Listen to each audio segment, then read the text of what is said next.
In today's video, I'm going to teach you how to automatically save email attachments directly to your Dropbox folder. This is a simple setup that saves time and keeps your files organized without any manual downloads. Before we begin, I'm already logged into my Dropbox account. If you aren't logged in yet, open your browser, go to dropbox.com, and sign in with your usual credentials. Once you're in, look to the top right corner of the page. You'll see your profile picture next to the bell icon. Click that profile picture to open a menu and then choose Settings.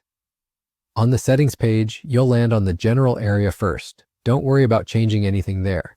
Scroll down until you find the section labeled Email to Dropbox, which appears under the Features area. To the right of Email to Dropbox, you'll see a Setup button. Go ahead and click it.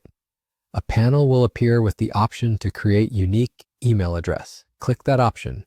Dropbox will generate a special email address just for your account. This address is the key to the automation. Any supported email sent to this address will have its attachment saved straight into your Dropbox, so you don't have to download or move files yourself.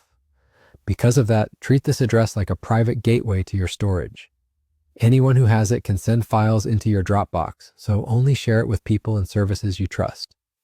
Take a moment to review the information on the screen so you're comfortable with how it works. When you're ready, click Done.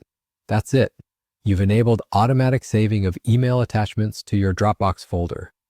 From here on out, when an email with attachments is sent to that unique address, Dropbox will place the files into your account so you can access them from your computer, phone, or the web app. It's a great option for invoices, receipts, reports, or any recurring documents you don't want to chase down. If you like to keep things tidy, you can organize those files inside Dropbox later, just like any other folders and files you already use. To recap, you log in, open Settings from your profile picture, scroll to Email to Dropbox under Features, click Setup, create your unique address, and finish with Done. With just those clicks, your inbox can quietly feed your Dropbox with the attachments you care about. I hope this walkthrough was helpful. If it saved you time, consider sharing it with someone who could use the same setup. Thanks for watching, and I'll see you in the next video.